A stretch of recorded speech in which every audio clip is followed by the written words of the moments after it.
Is the Promised Land in Asia or Africa? This question arises from the belief in the promise made to Abraham, a land to be inherited by his descendants, offering hope that they too will partake in this promise.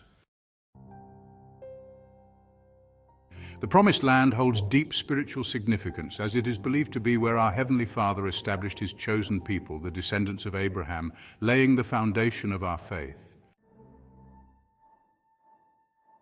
But where exactly is this land? Let's delve into the scriptures and compare them with geographical references to determine its location. In Genesis chapter 12, our Heavenly Father, Sonini Nanini, promised Abraham that he would give the land of Canaan to him and his descendants. This is the same Canaan where the children of Jacob journeyed after being freed from Egyptian bondage. Canaan is a literal place, but where is it today? Let's start from the beginning with the first mention of Canaan, which occurred after the flood during Noah's time. The Bible recounts that Noah became a farmer, enjoyed the fruit of his labor, and drank too much wine, leading to an incident involving his son Ham, who saw him uncovered in his tent. When Noah realized what had happened, he cursed Canaan, Ham's son. Please note, Noah did not curse Ham, but his son. Genesis chapter 9, verses 18 to 27. Canaan, as the son of Ham, inherited land from his father, and many believe that Ham represents the African people, placing his land in Africa. The land that Canaan inherited would therefore be the land promised to Abraham and his descendants.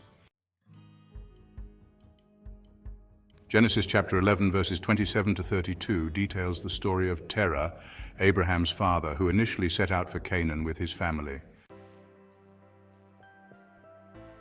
After Terah's death in Haran, Sonini Nanini called Abraham to continue on to Canaan, a land that would become his possession.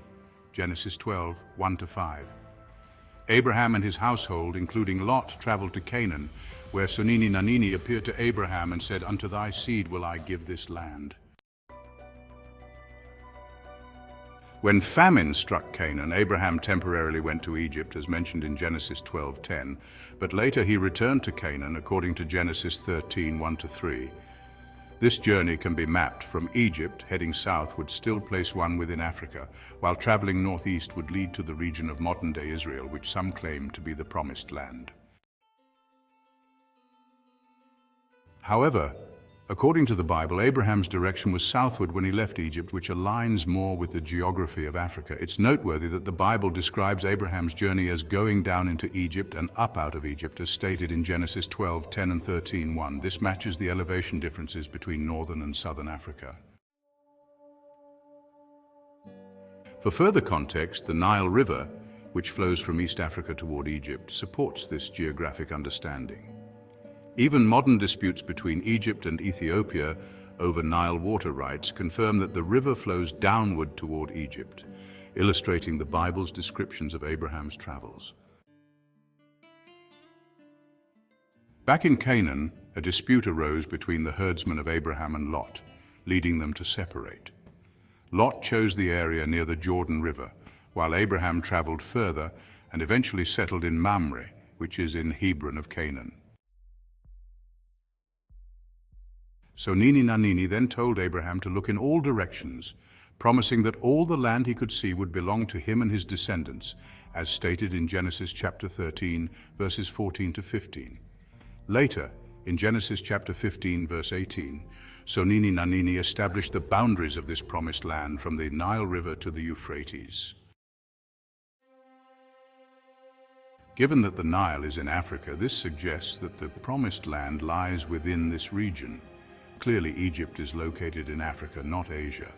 Tracing Abraham's journeys confirms that he lived in the land of Canaan, which was later divided among the descendants of Jacob, with Jerusalem and the Holy Land situated in the portion given to Judah in the southern kingdom. This suggests that the Holy Land or Promised Land is in Africa rather than Asia. For those who seek to align their understanding with the Scriptures, it is important to let the Scriptures guide our interpretation rather than shaping them to fit preconceived ideas. The pursuit of truth involves not only seeking knowledge, but also living by it. Join us in our other videos as we continue to explore the scriptures. Peace.